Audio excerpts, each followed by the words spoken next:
අපිට කරන්ට් එක යනවා නේද? හොඳයි ආයුබෝවන්. අපි කතා කරා පහුගිය දවසේ දේශීය සාහිත්‍ය මූලාශ්‍ර. අපි එතරම්ද කතා කරා පුතා ප්‍රධාන මූලාශ්‍රයන් කීපයක් පිළිබඳව. ප්‍රධාන මූලාශ්‍රයන්.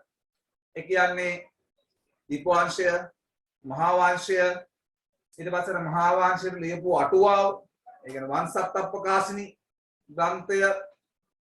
ඊට පස්සේ අපිට තවත් ග්‍රන්ථ ගොඩක් හම්බුණා. අතර ග්‍රන්ථ 100 ගණනක් තියෙනවා. ලංකා ඉතිහාස ඉගෙන ගන්න යොදා ගන්න පුළුවන් විදිහේ ග්‍රන්ථ කියන්නේ මූලාශ්‍රයන්. අපි කතා කරා එතනදී මේ අනුරාධපුර යුගයේ ඉඳලා මේ මහනුවර යුගයේ දක්වා කාල පරාසය තුල ග්‍රන්ථ රාශියක් ලියුණා. ගොඩක් ධර්ම ග්‍රන්ථ අපි උදාහරණ ගත්තොත් බෝධි වංශය, ධාතු වංශය, ධූප වංශය, පූජාවලිය, සතරම අලංකාරය, සතර රත්නාවලිය, නිකාය සංග්‍රහය, රාජාවලිය වගේ පොත් ගොඩාක් ලියුණා.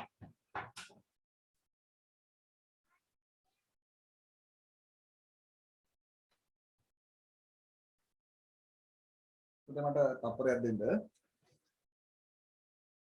හොඳයි. අපිට හම්බුණා ගොඩක් ග්‍රන්ථ පූජාවලිය, ධාතු වංශය, දීප වංශය, ධූප වංශය, සතරම අලංකාරය, සතර රත්නාවලිය, රාජාවලිය ග්‍රන්ථ ගොඩාක් තියෙනවා. මම මේක වෙන් කරගත්තා මෙන්න මේ ආකාරයට. මෙතනින් වංශ කතා. වංශ කතා ගොඩක් තියෙනවා. මේ ගම්පොළ සිට කෝට්ටේ දක්වා කාල පරාස ඉතිහාස ඉගෙන ගන්න. ගම්පොළ නම් කෝට්ටේ කාල පරාස ඉගෙන ගන්න වැදගත් වෙනවා අපිට.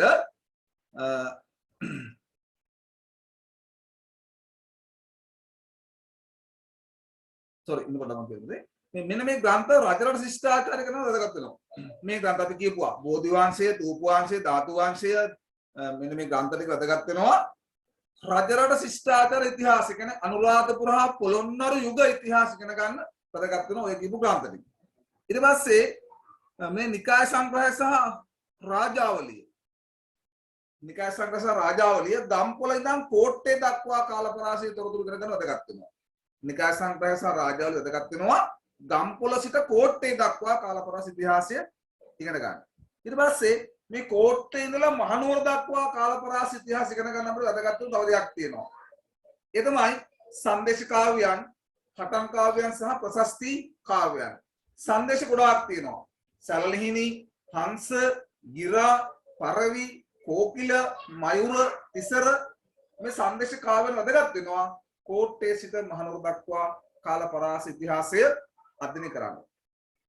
තවද ප්‍රශස්ති ඒ රජවරුන්ගේ ගුණ ගායනා කරපුවා තියෙනවා. උදාහරණ ගත්තොත් එහෙම පෙරකුම්බා සිරිත ඒ වගේ ප්‍රශස්තියක්. හටන් කාව්‍ය වැදගත් වෙනවා. මේ සටන් සම්බන්ධ ලියවුණු කාව්‍යයන් තියෙනවා, ග්‍රන්ථ තියෙනවා. සීතාවක හටන, පරංගි හටන, ඉංග්‍රීසි හටන, කොන්ස්ටන්ටිනෝ හටන මේ වගේ හටන් කාව්‍ය වැදගත් වෙනවා අපි ඉතිහාස ඉගෙන ගන්න කෝට්ටේ සිට මහනුවර දක්වා. අපි එතනින් ඉස්සරහට යමු අද. අපි බලමු මේ සාහිත්‍ය ග්‍රන්ථ ගොඩාක් තියෙනවා. හැබැයි තිබුණාට මේ තිබූ පමණින්ම මේවා අපේ ඉතිහාස ඉගෙන ගන්න යොදා ගන්න පුළුවන්ද ප්‍රශ්නයක් තියෙනවා. අපි මාතෘකාවක් විදිහට හදාගමු. සාහිත්‍ය මූලාශ්‍රය පරිශීලනයේදී සැලකිය යුතු කරුණු.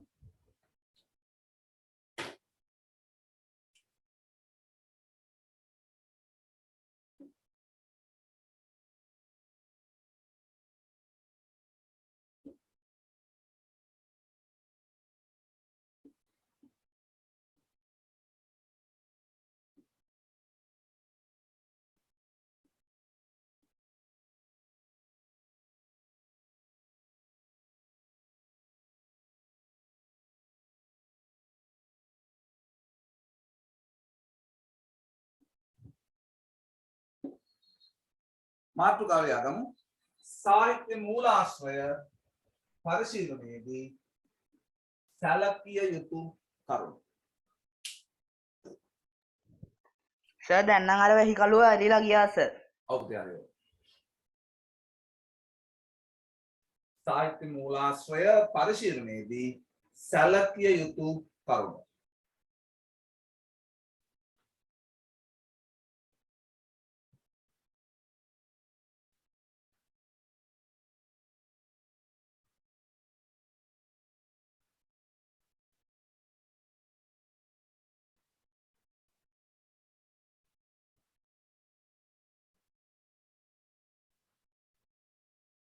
මාතෘකාව ලියවද පුතේ?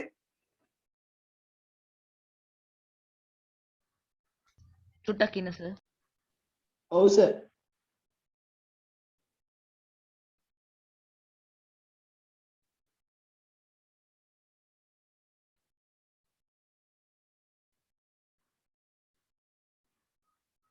සර් ඔව්.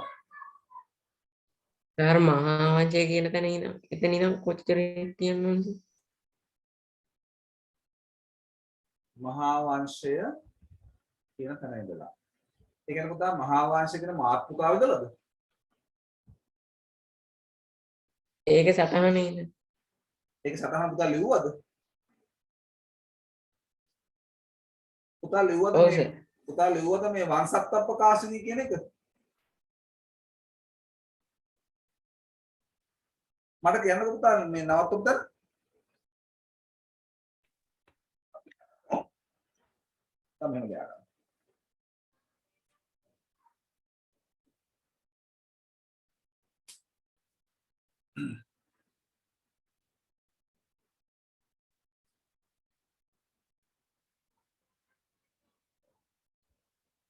साहित्य मूलाश्रयवल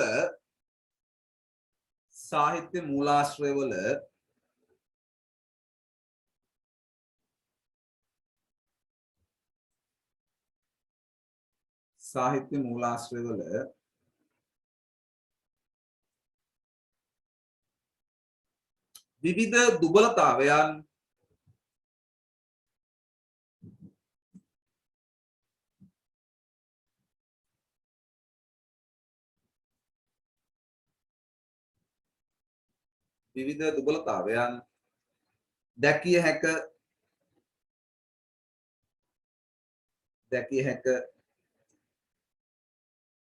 සායි පරක් කියන්නකෝ.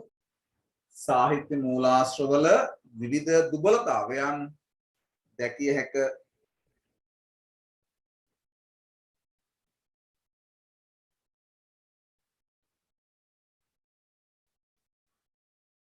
මේවා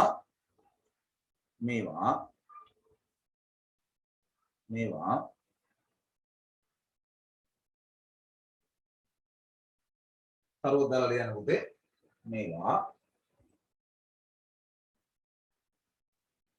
මේවා විවිධ කාල වකවානු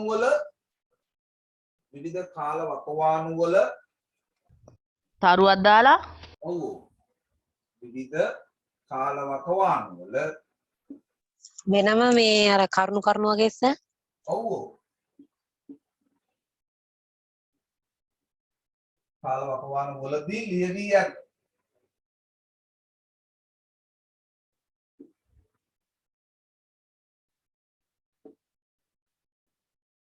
දෙවෙනි එක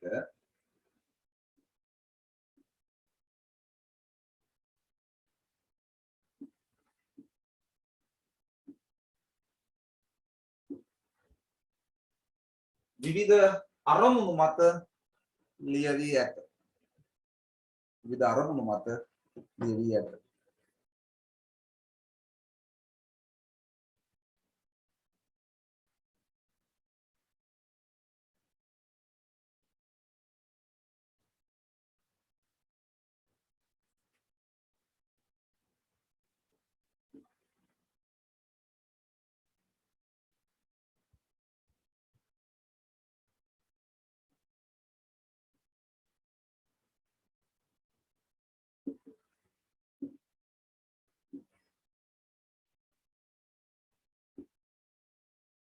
රචනා කිරීමට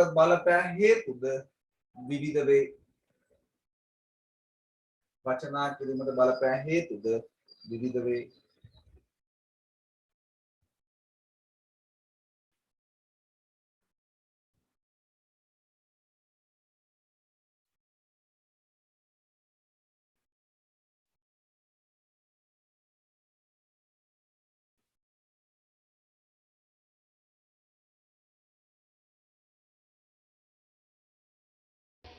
සර් බෝඩ් එක චුට්ටක් බොඳ වෙලා පේන්නේ දෙවෙනියක් කියන්නකෝ. විවිධ අරමුණු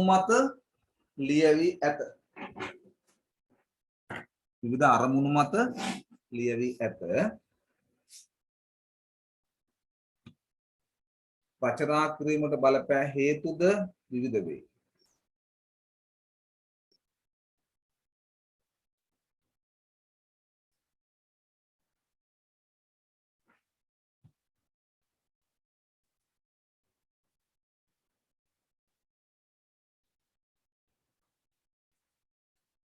දැන් පුතේ කොහොමද තාම පොතයිද? අවුලක් නැහැ අවුලක් නැහැ සර්. හොඳයි නේ. නෑ සර් අභිලාෂ සිග්නල් නෑ. අවුලක් අභිලාෂ නැහැ. සිග්නල් සිග්නල් අනුරාධපුර යුගයේ සිට ඡේදයක් අනුරාධපුර යුගයේ සිට අනුරාධපුර යුගයේ සිට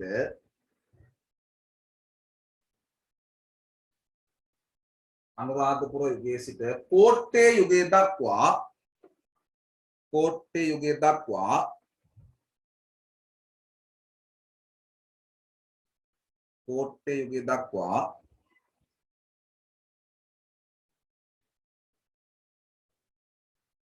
ලියවි ඇති බොහෝමයක් කෘති ලියවි ඇති බොහෝමයක් කෘති ලියවි ඇති බොහෝමයක් කෘති ආගමික අරමුණු වලින් රචනා වී ඇත ආගමික අරමුණු වලින් රචනා වී ඇත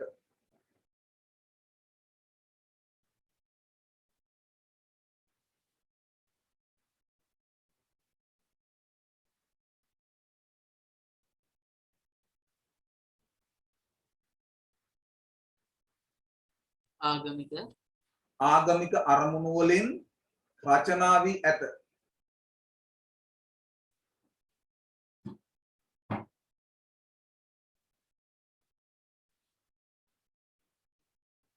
ඇතැම් පොත් ලියවි ඇත්තේ ඇතැම් පොත් ලියවි ඇත්තේ ඇතැම් පොත් ලියවි ඇත්තේ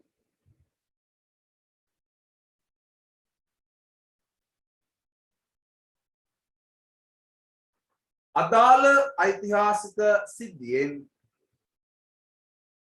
අදාළ ඓතිහාසික සිද්ධියෙන්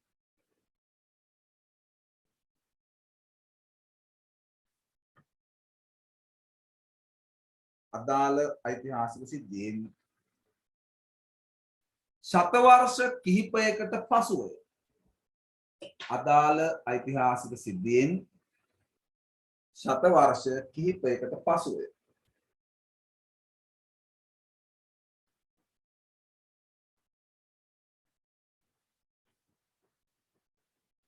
මේ නිසා සාහිත්‍ය මූලාශ්‍රය පරිශීලනය කිරීමේදී සාහිත්‍ය මූලාශ්‍රය පරිශීලනය කිරීමේදී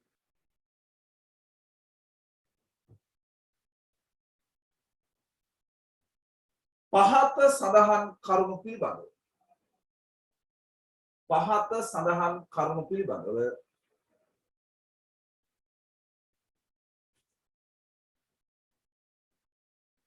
අවධානය යොමු කළ යුතුය. අවධානය යොමු කළ යුතුය. සර් පසුවය කියලා කිව්ව තැන ඉඳන් ආයිත් කියන්න පුළුවන්ද?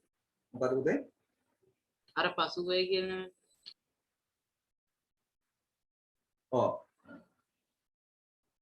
ඇතැම් කෘති රචනා වී ඇත්තේ අදාළ ඓතිහාසික සිද්ධියෙන් ශතවර්ෂ කිහිපයකට පසුවය.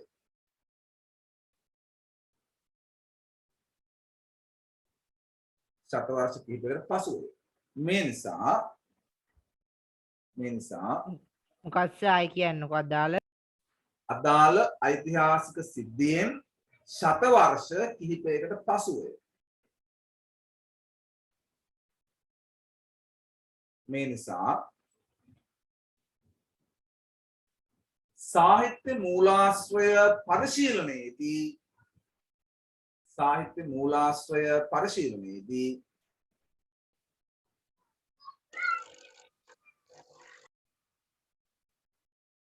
මූලාශ්‍රය පරිශීලනයේදී පරිශීලන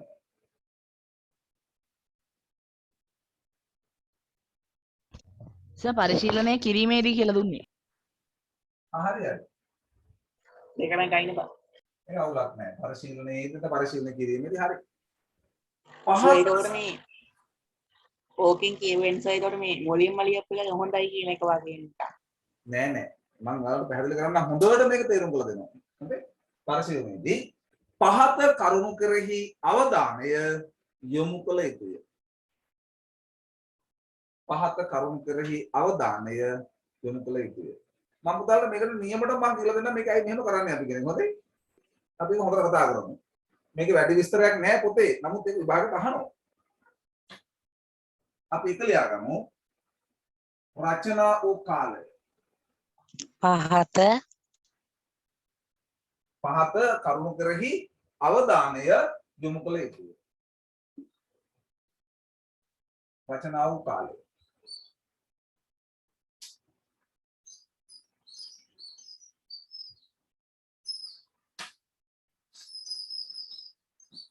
පුතා මෙන්න මේකයි මේ කියන්නේ. ගොඩක් සාහිත්‍ය පොත් අපි හොඳට මේක අපි අහගමු. පුතාට ප්‍රශ්නයක් තිබ්බොත් කතා කරන්න. ගොඩක් සාහිත්‍ය පොත් ලියවලා තියෙන්නේ අදාළ ඓතිහාසික සිද්ධියට බොහෝ කාලයකට පස්සේ. මම එක උදාහරණයක් ගන්නම්. දීපවංශය. දීපවංශය අපි ගමුකෝ උදාහරණයක්. ඒ කියන්නේ සර් සින්දු සාක්ෂිවත් නැතුව නේද? මේ අභිලාෂ පුතා ඉන්න දැන්ම ප්‍රශ්න අහන්න එපා. හොඳ පුතේ. දීපවංශය ගමුකෝ. මේ දීපවංශය ඉතිහාස කතාව පටන් ගන්නේ බුදුන් වහන්සේගේ ලංකා ගමනේ. බුදුන් වහන්සේගේ ලංකා ගමනේ කතාව පටන් ගන්නවා. මේක සිද්ධ වුණේ ක්‍රිස්තු පූර්ව 6 වන සියවසේ. තමයි බුදුන් වහන්සේ ලංකාවට වැඩම කළේ. ක්‍රිස්තු පූර්ව 6 වන සියවසේ. මහා වංශයත් එහෙමයි. මහා වංශය ඉතිහාස කතාව පටන් ගන්නේ බුදුන් වහන්සේ ලංකා ගමනේ අවසන් කරන්නේ දෙකම අවසන් වෙන්නේ මහසෙන් රජුගේ පාලන කාලේ අවසානයේ. එතකොට මහා වංශ රචනා කළේ දැන් මේක රචනා කළේ ක්‍රිස්තු වර්ෂ 4 සියවස මහා වංශය 5 හෝ 6 අපි 5 කියමුකෝ. මහා වංශය 5 ක්‍රිස්තු වර්ෂ 5 වෙනි සියවස. මේ 4 5 දැම්මම මේ සියවස් නේ පුතේ.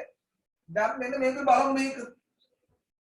අපි මෙතන ගමු මේ ක්‍රිස්තු උපත මම මෙතන දාන්නම්කෝ එක දාන්න බිංදුව දාන්නම්කෝ. හා බිංදුව දාන්න. බැලන්ස් එක දෙපැත්තට.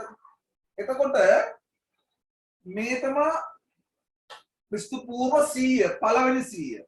මේ 200. මෙතන 300.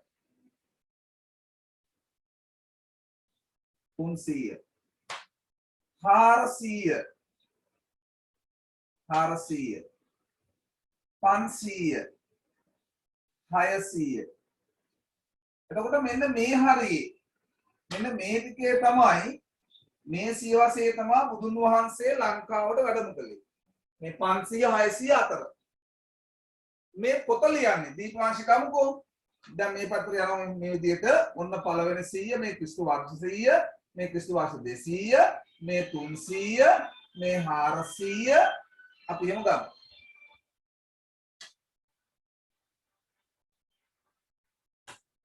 හරිද?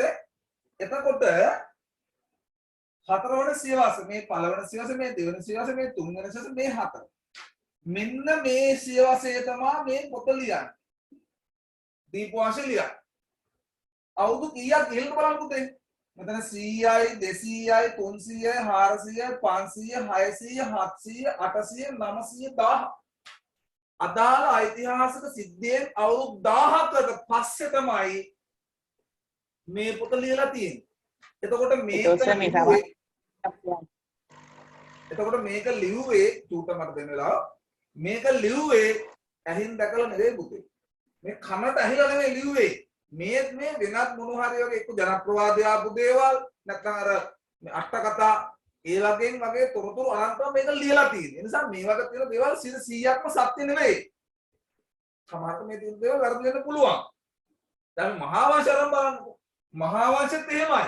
මහා වංශය තියෙන තව ටිකක් පස්සේ. මහා වංශය ලියන්නේ 5 හෝ 6. ඒතර එහෙම බලනකොටත් මේ මහා වංශය ලියවලා තියෙන්නේ මේ අදාළ සිද්ධියෙන් අවුරුදු 1000කට 1100කට වගේ පස්සේ. එතකොට මේ වගේ දුබලතා තියෙනවා, අඩුපාඩු තියෙනවා. මේ 100ක් සත්‍ය නෙවෙයි. අනිත් කාරණය මෙන්න මේකයි. මේ ලියුවේ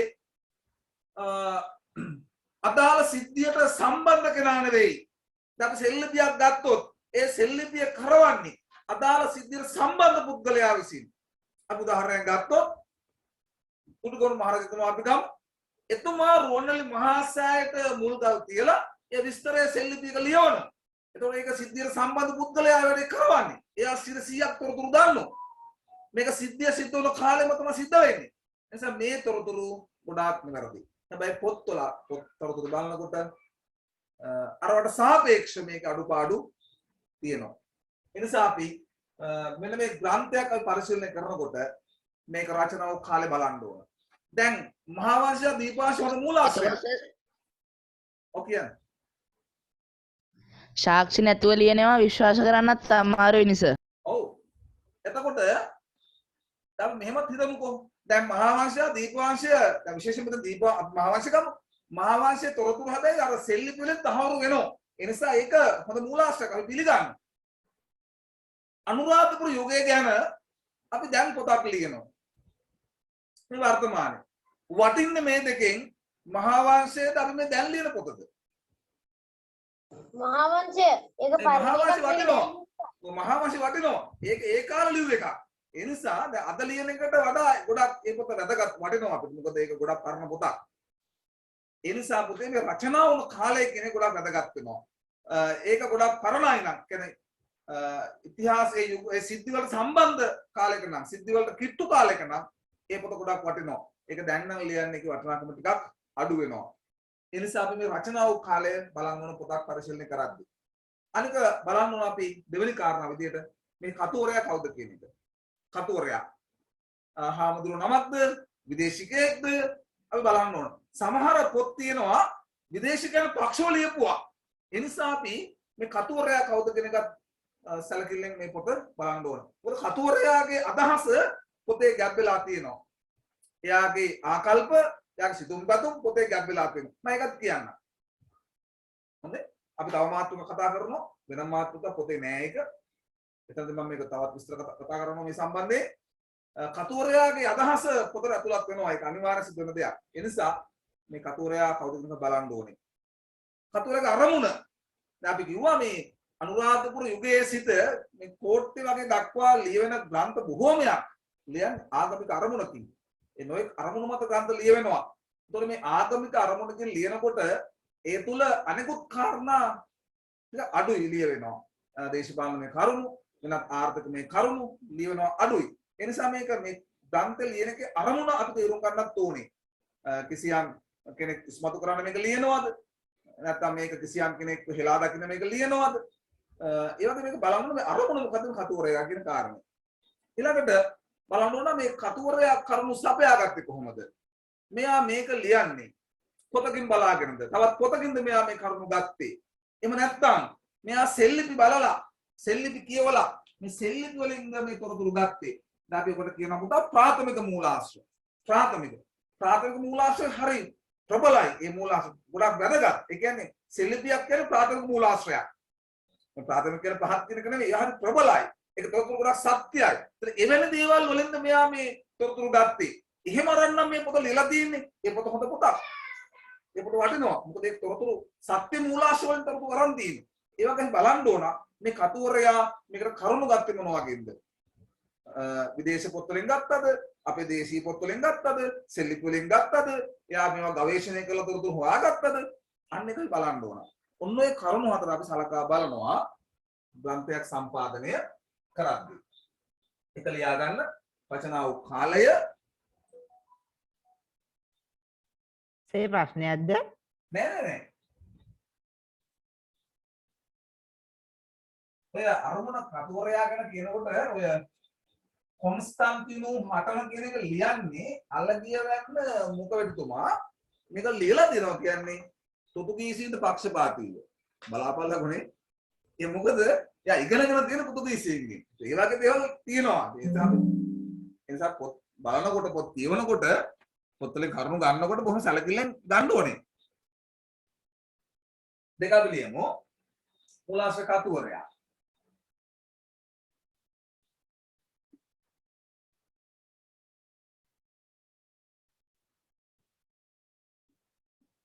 රචනාව කාලය ලියන්න ඕනද? ඔව් ලියන්න මේක ලියන්න බලන්න මේ අපි සලකා බලන කරුණු 4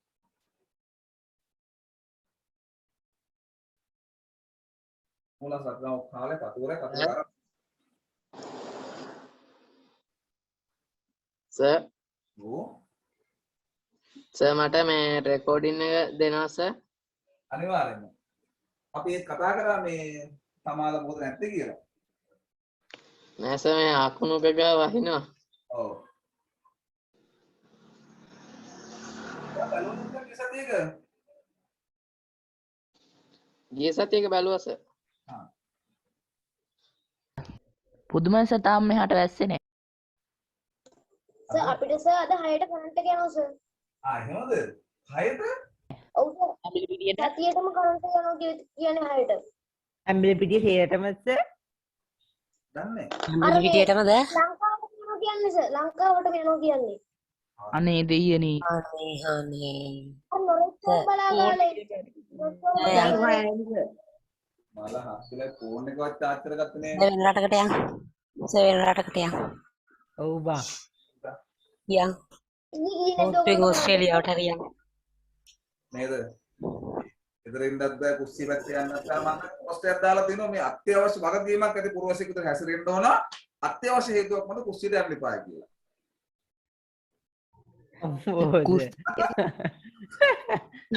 ආමරේද මීට වඩා හොල්මන් තියෙනවා. ඇත්තක්. ඔව්. යන් සර් ෆෝටෝ එක හරි. ලයිට් තියෙන ගොඩක් කළුවරයි. මේ 6යි වෙලා. හරි පුතා අපි ඒකට මෙතන ඒ මොකද්ද මූලාශ්‍රයට කරුණු සපයාගත් ආකාරය දෙන්නේ නෑ. සර් කරන්ට් එක ගියොත් කරන්ට් එක ගියොත් පුතා ඉතින් රවුටර් වැඩ කරන්නේ නැහැ දැන් ෆෝන් මේ ලැප් එකේ charge එක වැස්සා රවුටර් බෑනේ ඊයේද යනවා කියන්නේ සර්? දන්නේ අපි යනකම් ඉතින් කරමු සෑහෙන අභියෝග මැද තමයි ඉගෙන ගන්න තියෙන්නේ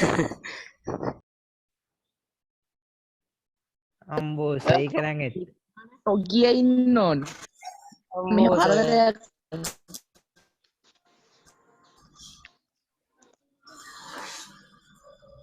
අභියෝග left.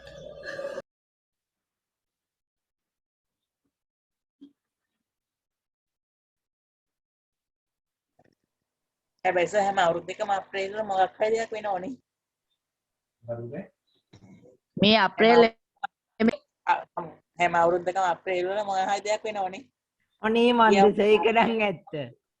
මේ දෙසැම්බර් ඊ අවුරුද්ද සානන්දව මේ අවුරුද්ද කොරෝනා අවසානික තියන්නේ.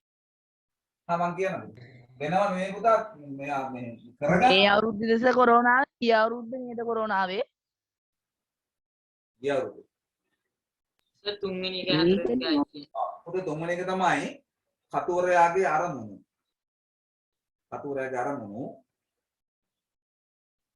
හතරවෙනි එක මූලාශ්‍රයට කරුණු සපයාගත් ආකාරය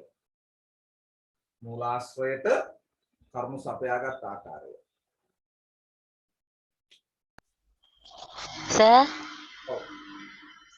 6 ඉඳන් 9:00 වෙනකල් කරන්ට් කියන්නේ. සර් මේ අයියේ, පාර බෝ බෝම්බ ගහන්න ඇතියන්. සහරන්නේ මේ සර්. මේ හරි පුතේ දැන් චූටන් අපි නිශ්ශබ්ද වෙමු